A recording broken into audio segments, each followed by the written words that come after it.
Bonjour à tous mes chers amis cinéphiles, qu'est-ce que vous dites aujourd'hui? Bienvenue sur la chaîne de Del Piazza où nous allons débriefer le dernier film de chez Marvel, les 4 Fantastiques, les premiers pas, Fantastic Four, The First Step, réalisé par Mike Shyamalan, bien connu dans l'univers Marvel, qui a d'ailleurs réalisé la fameuse série WandaVision qui avait eu sa petite cote de popularité il y a maintenant quelques années.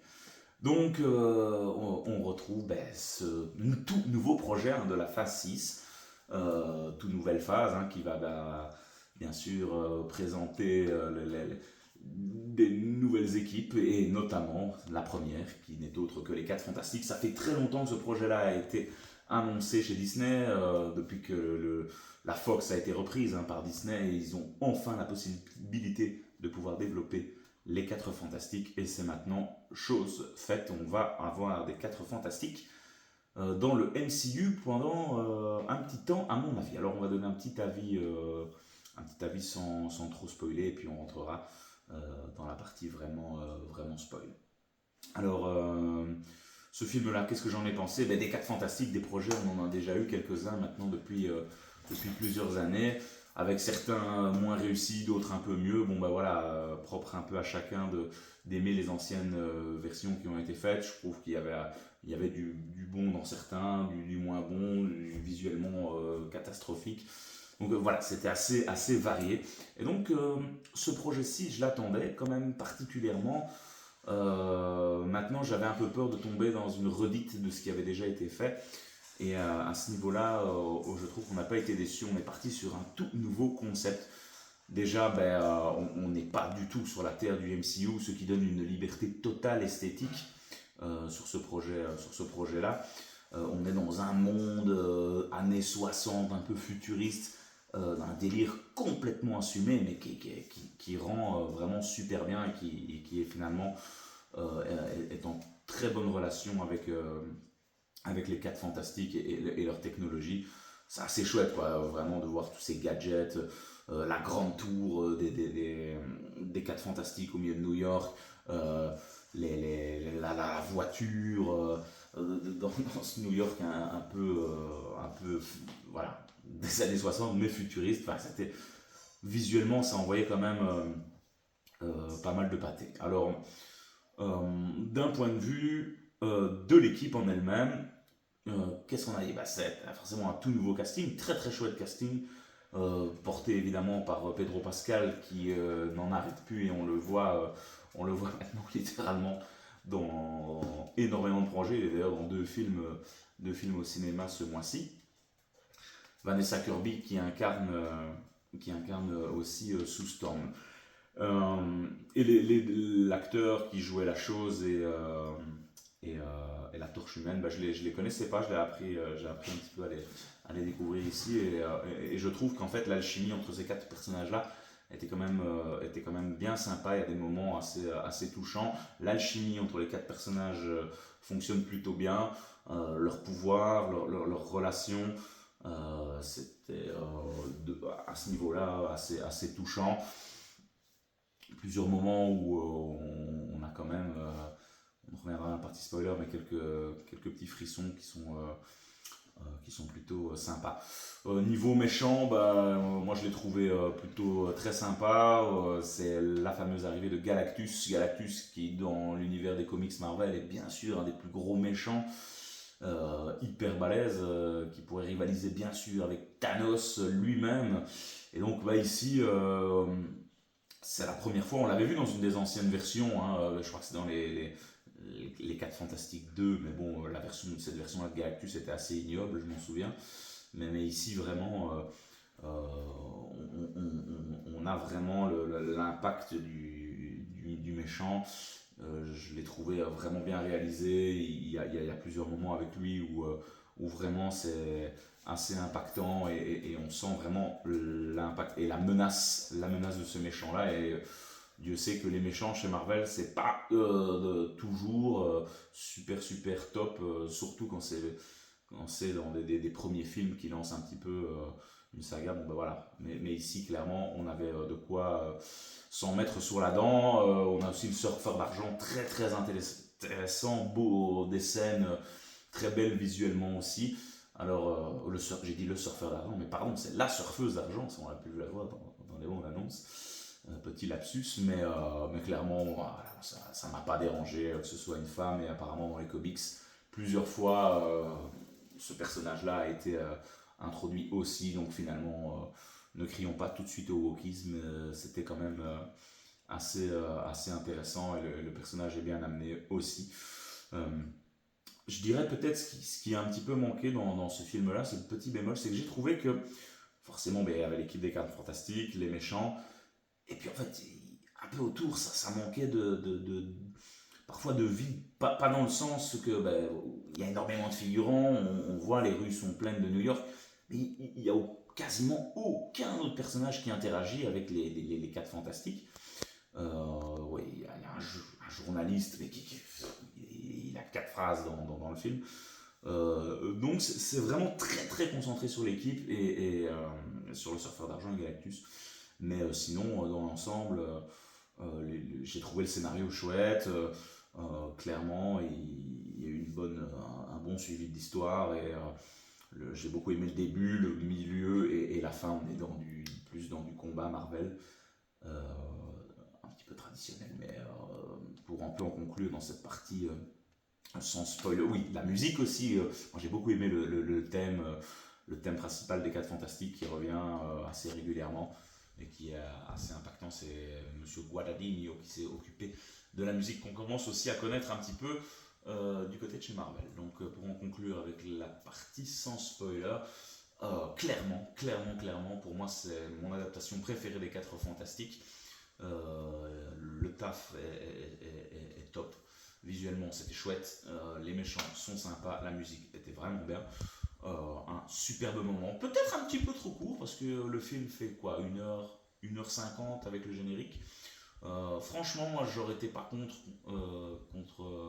allez, 20 minutes, 25 minutes en plus pour développer peut-être un peu plus certains personnages. Mais sinon, j'ai passé un superbe moment. Je l'attendais vraiment depuis longtemps. Celui-là, j'avais quand même pas mal de craintes, je vous avoue, malgré quand le projet avait été lancé, ça faisait un peu peur. Mais non, pour moi, c'est vraiment une réussite. J'espère que ce film-là va marcher. Il faut quand même se dire que les Thunderbolts, c'est malheureusement un flop. Et que bon, le prochain film, a priori, ce sera soit un Spider-Man ou un Avengers. Mais que voilà, Marvel a clairement besoin que ce film-là, malgré tout, fonctionne. On verra. On verra un petit peu dans les semaines à venir ce que ça va donner. Mais personnellement, pour moi, c'est un grand oui. Donc voilà, n'hésitez pas à revenir ensuite avec la partie, une fois que vous aurez vu le film, pour passer à la partie spoiler, et je spoil directement. Alors, la petite révélation, même si ça avait été un petit peu aussi spoilé dans, dans les bandes annonces, c'est que Reed Richards et Sue Storm vont avoir un enfant. Forcément, ça va être l'enjeu principal du film, cet enfant, les doutes de l'un, de l'autre, de la famille, des 4 Fantastiques, et l'impact que va avoir cet enfant, aura-t-il des pouvoirs. Et puis il y a ce moment où Galactus, quand il va se rendre compte qu'elle est enceinte, il va dire clairement que Franklin Richards a potentiellement le pouvoir de prendre sa place, de le remplacer de son rôle de mangeur de monde. Et là, voilà, forcément, on s'inquiète pour ce petit bébé, hein, mais ça a été clairement le gros enjeu du film, c'est la survie de ce bébé, la survie du monde des 4 Fantastiques, et la moralité par rapport à ça. Clairement, Galactus fixe très vite un ultimatum, et, soit il mange le monde, ou alors le bébé. Il prend le bébé pour prendre sa place. Et donc, dès le départ, ce que je trouve génial, c'est qu'on sait que finalement, Galactus est beaucoup trop fort et qu'ils n'ont pas la possibilité de le vaincre. La seule possibilité qu'ils ont, c'est soit de fuir, soit d'essayer de se téléporter, ou alors la solution qui sera la dernière finale, c'est d'éventuellement l'envoyer beaucoup plus loin avant qu'ils puissent pouvoir les retrouver. Mais clairement, voilà, cette menace-là était difficile difficilement battable, ce qui mettait quand même un petit enjeu malgré tout par rapport à tout ça. J'ai extrêmement aimé le passage où ils partent avec leur vaisseau et où ils partent à la recherche du surfeur d'argent pour voir un petit peu, quand le surfeur d'argent vient leur annoncer que Galactus va attaquer leur monde, tout ce passage-là dans l'espace, il est vraiment très très chouette ça. Forcément, tout ça se fait un peu vitesse-lumière, comme on peut revoir dans Star Wars, dans l'Odyssée de l'espace. Enfin, il y a plein de choses comme ça qui sont mises en place. Le vaisseau un peu style gardien des galaxies, j'ai beaucoup aimé. Puis visuellement, quand ils arrivent près de cette planète qui est détruite en un instant, et puis la première rencontre face à Galactus, tout ce visuel, voilà, j'ai trouvé ça très très beau et vraiment très très plaisant.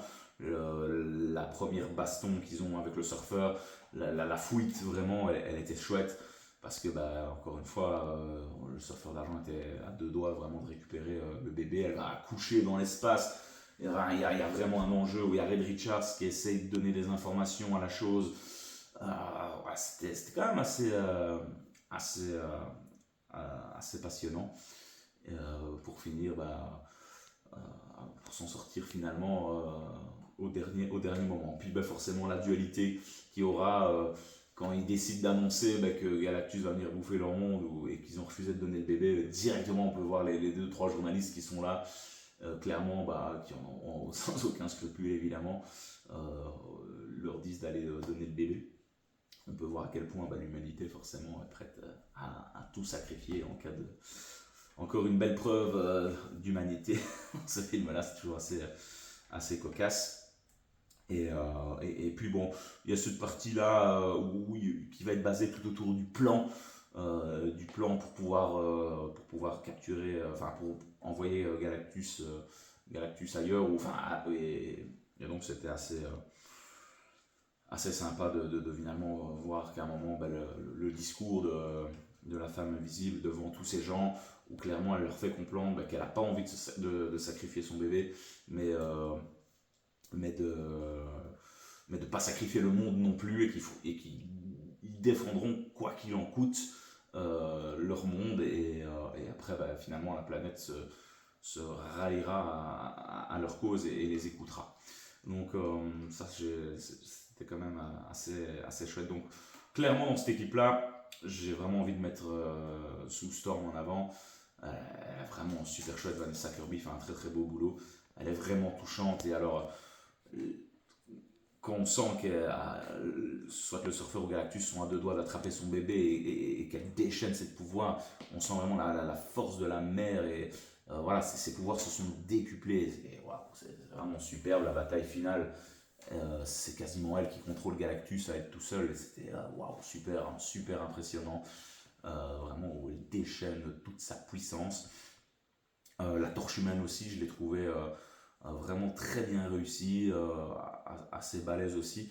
On voit vraiment qu'il veut comprendre toute la symbolique du surfeur d'argent, essayer de comprendre son langage, et finalement c'était chouette de voir que pour une fois c'est la torche qui s'était occupée de décrypter plutôt que de Reed Richards, qui est vraiment l'intellect du groupe, et donc la torche finalement trouve son rôle aussi, et c'est grâce à elle, c'est grâce à lui, en tout cas à Johnny Storm, que finalement la surfeuse d'argent viendra les aider à la toute fin. Bon, c'était assez prévisible, mais malgré tout, voilà, ça mettait en tout cas en avant et donnait vraiment un rôle et un développement à la torche humaine. Je dirais que peut-être celui qui est un peu plus effacé, c'est peut-être la chose finalement en y repensant, parce que il est toujours là, il accompagne bien l'équipe, il est chouette. C'est un peu le gros balèze évidemment, mais on a une chose qui finalement a accepté sa différence. Il y a déjà 4 ans je pense qu'ils se sont séparés, qui séparent, donc voilà, il a déjà fait son introspection sur lui-même, et il est plus gêné par son apparence. C'était assez comique d'ailleurs de le voir se faire une espèce de barbe en pierre avec son outil. Enfin voilà, c'était assez cocasse, mais je dirais que c'est peut-être lui qui est un petit peu, même si on voit qu'il essaie d'avoir une petite relation amoureuse là, bon, ça sera peut-être un peu plus développé. On voit que avec l'institutrice paternelle qui est là, et bon, voilà, peut-être une relation amoureuse plus tard. Et alors Red Richard, ben vraiment, lui, c'est... ben, ce que j'ai adoré vraiment, son intelligence, forcément, elle a été bien mise en avant. On sait que ce personnage-là, l'univers Marvel, c'est un des plus intelligents, beaucoup plus intelligent que Tony Stark, a priori, que Peter Parker, que Bruce Banner. Et donc là, on le sent vraiment, mais c'est aussi son châtiment finalement, parce que bah, il le sait que pour pouvoir attirer Galactus, il va devoir utiliser son bébé. Il veut pas le dire d'un côté à sa femme, et sa femme lui en veut d'être parfois intelligent. Et penser à toutes les éventualités, mais on voit que ça le blesse, qu'il est stressé, il a peur d'être papa, donc finalement, bah, voilà, ce côté-là de Ray Richard, il est vraiment chouette. Je dirais par rapport peut-être aux anciens, ses pouvoirs à lui sont peut-être les moins développés finalement. Bon, on sait, c'est l'homme élastique, mais il n'a pas eu de scène vraiment hyper mémorable dans les scènes d'action. Bon, voilà, il tend un peu ses bras et tout, forcément, hein, l'homme élastique. Mais il n'y a pas vraiment de scène hyper mémorable dans les scènes de combat avec lui. C'est le créateur, c'est l'intelligence de l'équipe, mais voilà, c'est ça. Malgré tout, ça reste pour moi aussi un très bon personnage. Et puis il y a ce bébé, Franklin Richards. Ah, il se développe assez vite et on comprend, comme je l'ai dit, hein, que ça va être l'enjeu du film. Et alors il a ce magnifique petit moment à la fin où on pense que Sue Storm a tellement donné dans ses pouvoirs pour pouvoir envoyer Galactus aux confins de l'univers qu'elle perd la vie. Red Richards essaie de la réanimer et puis on se doutait que le bébé forcément allait jouer un rôle, et puis il la réanime, mais quand voilà, il dépose le bébé en train de pleurer, on pense qu'elle est morte à ce moment-là. C'était quand même assez touchant, et on a envie quand même de donner une petite larme à ce moment-là. Donc c'est une très très belle scène, encore une fois, la famille, les valeurs familiales, des moments plutôt touchants, et franchement voilà, à ce niveau-là il n'y a rien à dire, c'est une parfaite réussite. Le combat final, moi je l'ai bien aimé, avec Galactus et les 4 Fantastiques, essayer de le faire rentrer, donc toute cette scène-là, il y avait clairement un enjeu, et je l'ai trouvé vraiment, encore une fois, très très chouette. Alors dans ce film-là, évidemment, tous les Marvel, on a des scènes post-génériques. Une qui est plus ou moins intéressante et qui tease la suite, et la deuxième qui est complètement inutile. La première, évidemment, on retrouve donc 4 ans plus tard, sous le Franklin Richard a grandi. Il y a sa mère qui veut lui lire un livre, elle va chercher un bouquin, et quand elle revient, là, apparition du Docteur Doom juste à côté du bébé, pouf, et ça s'arrête comme ça. Les 4 Fantastiques reviendront dans Avengers Doomsday. On le sait, le Docteur Doom sera incarné par Robert Downey Jr., on n'a pas vu son visage, et voilà, ça en reste là finalement. J'aurais voulu un petit peu plus quand même, voir vraiment s'il vient de cet univers-là. Il va falloir attendre 1 an et demi quasiment pour avoir la suite de l'histoire. Forcément, Avengers Doomsday, on attend tout ça avec hyper impatience, mais voilà, c'était encore une fois l'occasion, comme la scène post-crédit des Thunderbolts, de bien mettre l'eau à la bouche pour ce film qui arrivera en 2026 au mois de décembre. Et puis il y a la deuxième scène, c'est une petite scène qui rend hommage, si j'ai bien compris, au dessinateur du dessin animé les 4 Fantastiques. Bon, voilà, c'est pas non plus... cette scène-là n'a pas grande utilité à part rendre hommage à cette personne-là. Donc vraiment, moi c'est un grand oui, grand oui. J'ai passé un superbe moment devant ce 4 Fantastiques là. En conclusion, c'est sûrement le meilleur projet Marvel, en tout cas de l'année, clairement, et cette nouvelle phase 6 c'est plutôt de bon augure. Vraiment, on sait que le MCU n'est pas au sommet de sa forme, encore dirait Deadpool dans son film, mais là je pense qu'il faut clairement donner une petite chance à ce film-là. J'espère qu'il marchera. On sait que c'est un gros mois de juillet. Bon, il y a Superman qui est sorti depuis 2 semaines maintenant.